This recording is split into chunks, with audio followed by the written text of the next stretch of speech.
where every word opens a new world. Welcome to the portal of stories. There are places where the memory of ancient sins still breathes in the earth, where the fog hides not only paths, but the echoes of things that should never have been summoned. This story rises from that mist, from a forgotten village where faith and fear walked hand in hand. The Village of Shadows is not merely a tale of horror. It is a reminder that sometimes the real monsters do not come from outside, but grow from the wounds we inherit. May the reader proceed with caution, for some doors once opened can never truly be closed.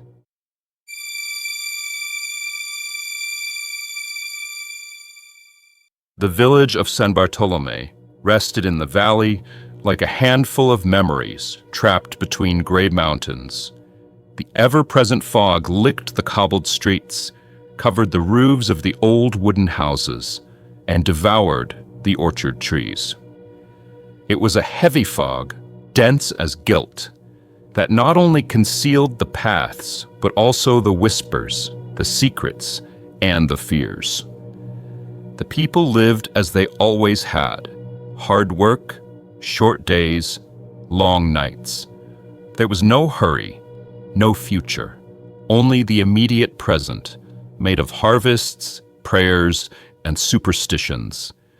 Every house had a wooden cross hanging near the door. Every window displayed at least one lit candle when the sun went down. It was tradition, they said, though no one remembered why. Something had changed. First, the animals. A rooster vanished from the coop without leaving feathers. Then, a pair of goats. Then the shepherd dogs. Next, the fields. The once fertile land cracked for no reason, and seeds wouldn't sprout, even with abundant rain. People whispered in the streets, avoided going out at dusk. Children stopped playing outside, and mothers kept them close to the fire, telling them old stories of saints and monsters. One night, Tomas the shepherd, returning from the fields, found his flock dead. There were no tracks, no signs of struggle. The bodies lay arranged in a perfect circle, as if sacrificed in a ritual. Tomas fell to his knees, praying aloud, while the fog licked his back. In the village center, in the small square where a dry fountain barely stood, Doña Matilde, the elder woman everyone respected, was seen on her knees, whispering prayers to the ground. Someone tried to help her, but she shoved them away violently. "Don't touch me," she shouted, with a voice that didn't seem her own. The fog seized through us. That same night, the mayor, Don Ernesto, called an emergency meeting in the chapel. No one was absent. The interior of the church, lit only by candles, filled with crowded bodies and somber faces. Prayers floated in the air like broken sighs. Don Ernesto stepped up to the small altar. His usually firm face now looked like a mask of exhaustion. "We can't keep ignoring this," he said with a raspy voice. "Something walks among us, something even faith has not been able to drive away." A murmur swept through the chapel like a dark wave. "What do you propose, Ernesto?" an old man shouted from the back. "More prayers? More candles?" "I propose we seek help," Ernesto replied, standing tall. "There's a man, Father Gabriel, an exorcist, a warrior of God." At the mention of his name, several crossed themselves, others lowered their heads. "Won't it make things worse?" someone muttered and proudly asked. "Worse than watching our lands and children die?" Ernesto roared. "Worse than feeling the invisible hands brushing against us in the fog?" No one answered. The decision was made, with fear, but also with the desperate certainty that time was running out. They sent a messenger that very night. As the chapel bell rang in the cold air, Clara woke up sweating in her small room, the scream of something inhuman still echoing in her ears. 2 days from San Bartolome, along forgotten roads under leaden skies, a black carriage drawn by a single horse advanced. On the seat, wrapped in a worn cloak, traveled Father Gabriel, the man called when faith alone was not enough. Gabriel was unlike the priests of urban churches. He didn't speak sweetly nor smiled easily. His weathered face was marked with old scars, both visible and hidden. His Bible was a battered and heavy object, and his iron crucifix had been blackened by blood and fire from past exorcisms. As the carriage moved, Gabriel mentally reviewed the signs described in Don Ernesto's letter. Dead animals, corrupted fog, shared dreams. Yes, he knew that combination.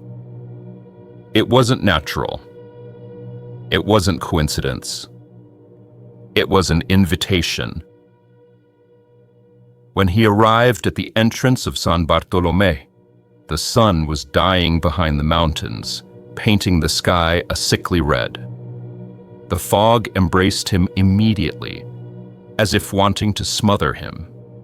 Gabriel descended from the carriage and was received by a small group led by Don Ernesto, greeted the mayor, slightly bowing his head. "Thank you for coming. We are desperate." Gabriel looked at them one by one. Haggard faces, empty eyes, children hiding behind their mothers' skirts. The evil had already taken root.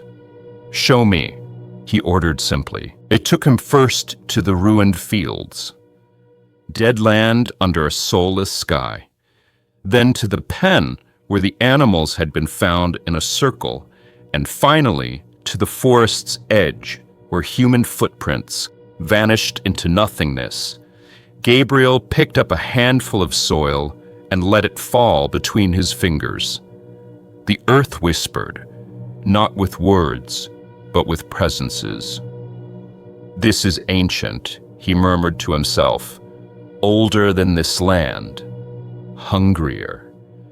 The villagers watched him work in silence, driving blessed wooden stakes into the ground, leaving improvised crosses along the paths. When he finished, he went to the chapel. There, before the altar, Gabriel opened his Bible, not to pray, but to consult the markings he'd made over the years. Symbols, protection spells, sealing rituals. He knew he wasn't alone. In the church's shadows, darkness swirled like invisible smoke. He felt its gaze, its silent mockery. Gabriel lit a circle of candles, took out his crucifix and a small bottle of holy water. The first confrontation was always silent, a declaration of war. He recited the first exorcism prayers, not against possession, but against the very corruption of the place. The chapel creaked. The fog battered the stained glass windows like invisible waves. A shadow slipped between the pews, but Gabriel did not flinch. When he finished, the chapel was bathed in a strange light, not bright, but steady, a sign that, for now, faith had earned a brief respite. That same night, as he reviewed his notes by candlelight, someone knocked on the door. It was Clara, pale and desperate, barely lit by the lantern she held, was the living reflection of terror. "Father," she whispered, "I have to tell you something. Something about the forest, and about me." Gabriel gestured for her to come in, and together they sat on the front pews. Clara spoke through tears. Broken, confessing the dreams, the burning pendant, the feeling of being watched from inside her own mind. As he listened, Gabriel felt the pieces fall into place in the darkest way possible. Clara wasn't just a victim. She was the link. "Your blood," Gabriel said, slamming his Bible shut. "Your blood is the key." Outside, the fog swirled unnaturally. The battle had only just begun. The house, where Clara had spent her childhood, looked different that afternoon. Colder, smaller, as if time itself had begun to corrode it from within. The windows, covered in dust, barely let in the grayish daylight. On the walls hung old portraits, stern faces, eyes that seemed to follow every movement. Clara's mother, Elena, greeted them with a fearful gesture. "Are you sure you want to stir up the past?" she asked her daughter in a low voice. Clara nodded. There was no turning back. Guided by an instinct older than reason, she climbed the stairs to the attic. Gabriel followed her, his crucifix shining under the dim glow of his flashlight. The attic was a cemetery of memories, forgotten dolls, broken suitcases, trunks locked with rusty padlocks. But Clara knew where she had to go. She stopped in front of a trapdoor under a threadbare rug. Her grandmother had always told her never to open it. "Here," she whispered. Gabriel helped lift the trapdoor. An ancient, damp stench invaded the air. Beneath was a small compartment where rested a black wooden chest, covered in carved symbols that seemed to move under the flashlight. The priest paled. "These are signs of binding and penance," he murmured. "They didn't just lock something away. They punished it." Clara knelt beside the chest. Her pulse pounded in her ears. She extended a trembling hand, and upon touching it, images exploded in her mind. A new moon night. Men and women from the village gathered around a circle of stones. A crying child. Knives gleaming under the moon. A portal opening in the air like a festering wound. Clara pulled back, gasping. "It was real," she shouted. "The pact was real." Gabriel placed a firm hand on her shoulder. "And its echo still resonates through you." With effort, they opened the chest. Inside, they found a diary, a broken chain, and a black stone that seemed to absorb the light. Gabriel took the diary. Its pages, though ancient, seemed freshly written.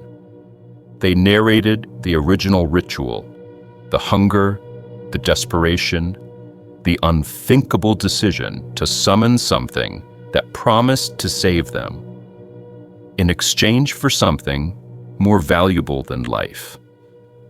The blood of their descendants. Clara trembled.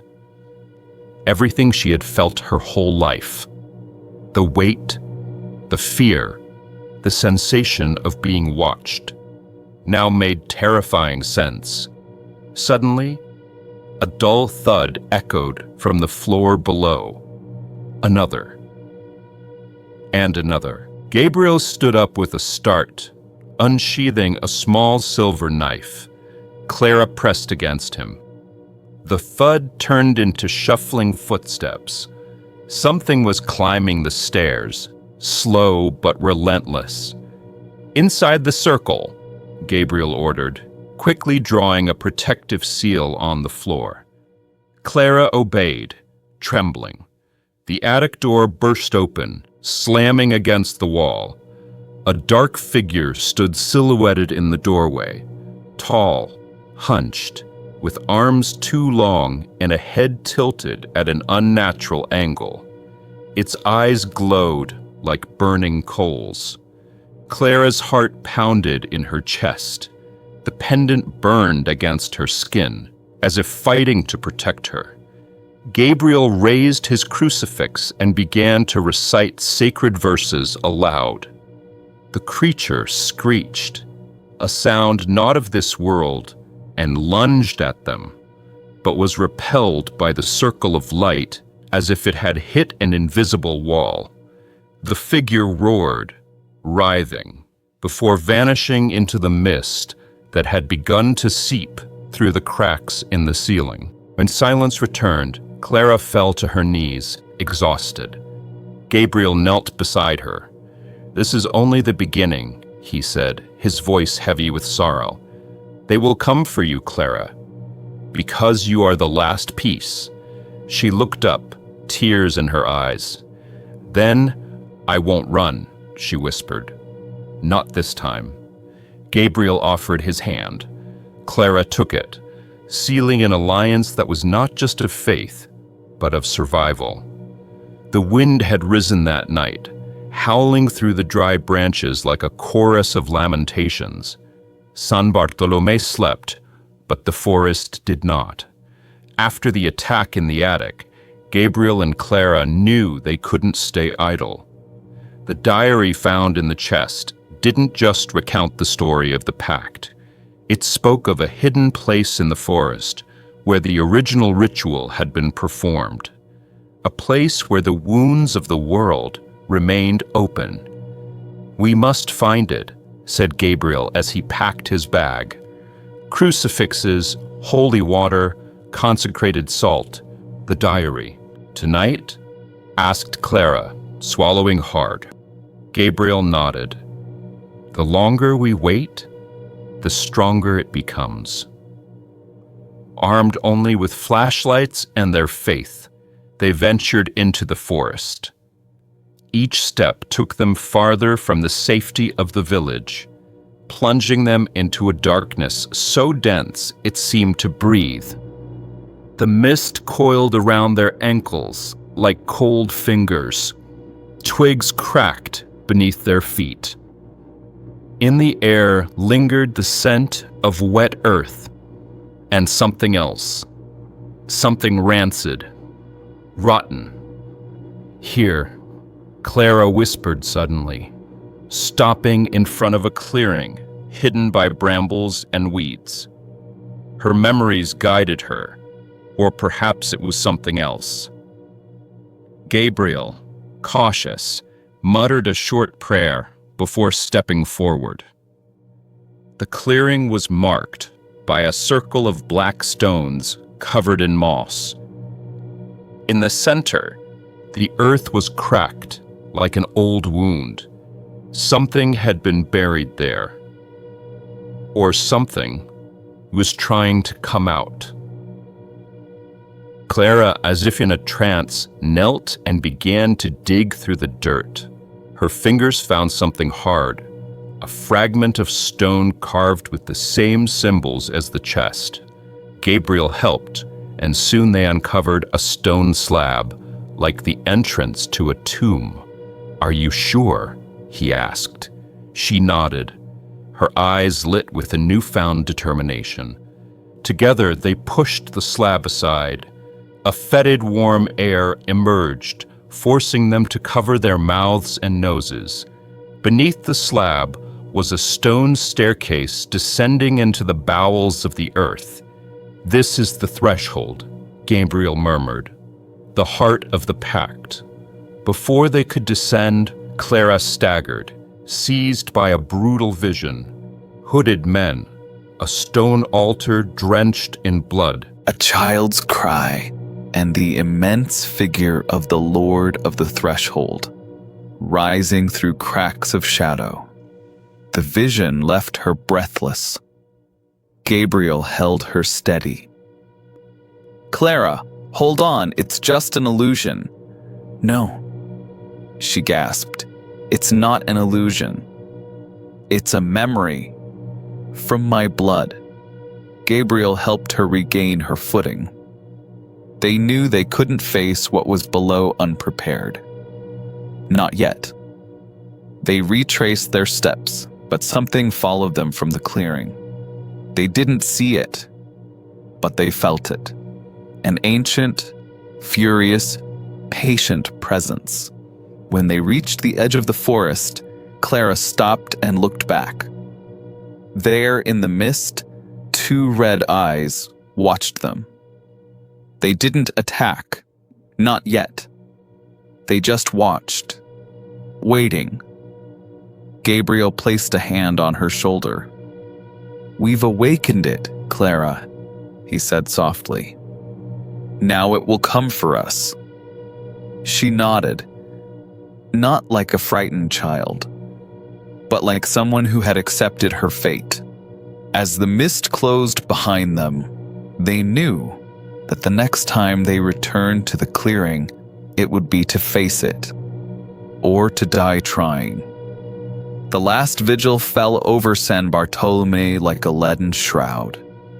The villagers shut doors and windows, sealing their homes with makeshift crosses and prayers they could barely whisper.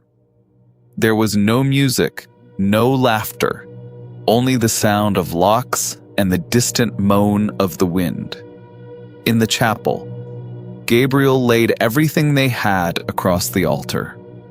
Blessed candles, protection circles drawn in salt, consecrated oil, a silver dagger found beside the sealed chest, the diary of ancient sins, open to the last page, where the words seemed to bleed ink. Clara stood beside him, the weight of the world on her shoulders. Something had changed inside her the night before. It wasn't just fear anymore. It was responsibility. It was fury. "I'll teach you to invoke true protection," Gabriel said. "Not magic. Faith." They spent hours practicing. Prayers, symbols, precise movements. Gabriel drew a cross on her forehead with holy oil, marking her as a warrior of the light. Meanwhile, in the forest, the mist thickened in denser and denser spirals. Far off, whispers could be heard, and something else. A dull drumming, like war drums beneath the earth. The Lord of the Threshold would not sleep that night. As night fell, Gabriel gathered the small group of villagers who still had the strength to fight. "Tonight we face the legacy of our ancestors," he said, his voice like thunder. "We cannot win alone. But if we endure, if we show true faith, we may yet save our souls and this village." Some wept silently. Others, with hardened faces, nodded. Clara noticed that even in the depths of fear, a spark of hope shone in their eyes. They prepared offerings, stakes of blessed wood, makeshift shields with sacred symbols, small amulets crafted by the village grandmothers. The chapel became an improvised training ground. In private, Gabriel taught Clara one final lesson: the closing chant, a forgotten prayer that could only be spoken by someone with blood tied to the original pact. "What if I fail?" Clara asked, clutching the pendant in her fist. Gabriel looked at her gravely. "You won't fail. Not if you remember who you are." That night, when the chapel clock struck midnight, Clara donned a white robe, symbol of purity and sacrifice. Gabriel handed her the silver dagger and the pendant. "This is your shield and your sword." The villagers gathered silently in the courtyard, forming a circle. They prayed together, as they hadn't done in generations. The mist came first, advancing like a silent army. Then came the distortions, shadows walking among them, voices of the dead calling to the living, whispers promising redemption and damnation. Gabriel blessed the entire group. Then he took Clara's hand. "It's time," he said. They walked together into the forest. The procession moved like a faint line of fire, their lanterns trembling in the living dark. Every step betrayed the instinct to run. But they couldn't run. Evil doesn't fade on its own. It must be faced. It must be torn out by the root. And that night, Clara would be the sword that decided the fate of them all. The forest received them like a living beast. The mist closed in around them, whispering ancient secrets, coating the ground with invisible fingers, trying to hold them back. Clara walked at the front, the pendant burning against her chest, the silver dagger at her belt. Gabriel followed close behind, Bible open, his voice steady in constant prayer. The clearing where it all began emerged from the darkness, a perfect circle of barren earth, surrounded by moss-covered black stones. There, the air was different, heavier, older. The ground itself seemed to pulse beneath their feet. Gabriel sprinkled holy water around the edge of the clearing.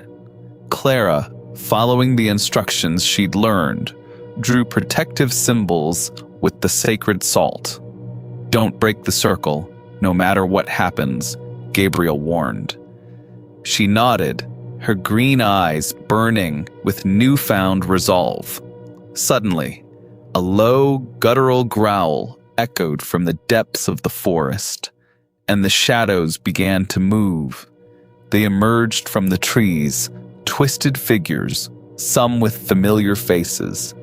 Villagers who had disappeared months ago, now with hollow eyes and mouths twisted into macabre smiles. The lost. They were the first wave. They rushed toward the circle, shrieking, groaning, begging, and cursing all at once. Gabriel recited the exorcism aloud. Clara, standing at the center, began to sing the closing chant, a melody that seemed to come not from her lips, but from the depths of the earth itself.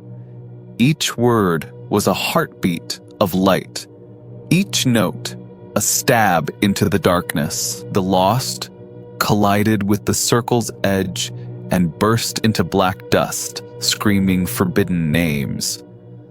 But then the ground shook.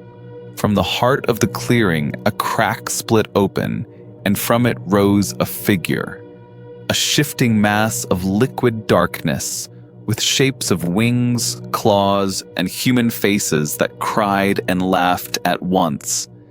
Its eyes were bottomless pits, and its voice was a chorus of dead children. "Daughter of betrayal," it whispered, "come to me. The village condemned you. Your blood is mine." Clara felt her body being pulled toward that sweet, venomous voice. Visions overwhelmed her, her mother crying, her grandmother praying as she signed the pact in blood, Gabriel dying alone in a forgotten church. "Resist," Gabriel shouted, throwing his cross at the creature. The impact burst into light, making the demon stagger. Clara, her whole body trembling, raised the silver dagger. She remembered Gabriel's words. She remembered her mother's eyes. She remembered she was not a victim.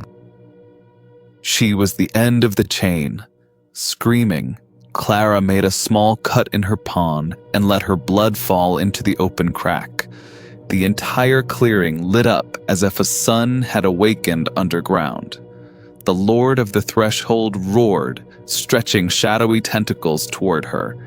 Gabriel jumped in front of Clara shielding her as he recited the final words of the exorcism. Clara dropped to her knees, driving the dagger into the center of the circle. A second of absolute silence. And then, the world exploded. Light devoured the darkness like fire consuming parchment. The lost screamed one last time before dissolving into ashes. The Lord of the Threshold shattered into 1,000 pieces of shadow that burned in the air. The crack closed with a thunderous thud, like the final heartbeat of a condemned soul. Gabriel collapsed to his knees, exhausted. Clara, covered in dust and blood, rose on shaky legs. In the forest, the wind shifted. The mist dispersed. For the first time in generations, the stars shone over San Bartolome. Clara looked at her blood and ash-stained hands. She had broken the cycle. She had saved her village. But a part of her knew the price would forever pulse within her blood. Gabrielle approached and placed a hand on her shoulder. "You didn't fail," he said with a tired smile. Clara closed her eyes and for a moment felt peace. The dawn over San Bartolome was pale but real. For the first time in months, the sky was not a slab of clouds, but a veil of timid, fragile blue. The villagers slowly emerged from their homes, like animals sniffing the air after a storm. There were tears. There were embraces. There was silence. The square, the dry fountain, the broken paths, all still there, but something unseen had changed. A wound had been closed. In the chapel, Father Gabriel quietly dressed his wounds. Every movement hurt, but the pain was welcome. It was proof that he was still fighting, still breathing, still believing. Clara sat on one of the wooden pews, the silver pendant, now dim, hanging from her neck. Her gaze was no longer that of a child. It was the gaze of someone who had seen the abyss and come back. "Is it really over?" she asked in a soft voice. Gabriel gave her a faint, weary smile. "For now," he replied. "Evil never dies. It only sleeps." Clara nodded. She already knew that. In the days that followed, she helped rebuild the village. Every repaired house, every resown field was a small act of faith. The name of the Lord of the Threshold was never spoken again. The circle of stones in the forest was sealed beneath layers of salt and prayer. One morning, Gabriel departed in silence. He mounted his old horse and rode off toward the horizon, to other villages, other invisible battles. Before leaving, he left Clara a note, written with a steady hand. Darkness always returns, but as long as even one remembers the light, it will never win. Gabriel. Clara kept that note alongside her family's diary. She knew her role wasn't over. She became the new protector of San Bartolome, the silent watchwoman on misty nights, the heir of sacrifice and of hope. Years passed. Children laughed again in the streets. The fountain flowed with clear water once more. But on the coldest nights, when the mist rolled thick from the forest, some still claimed to see shadows moving among the trees. And some swore they heard, in the wind, a whisper that wasn't entirely human. Because evil never dies. It only sleeps. It only waits. And deep within the earth, the ritual of darkness still beats. Very, very slowly.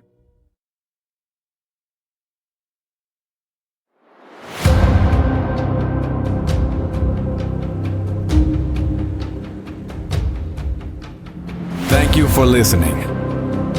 The journey has just begun. Until next time.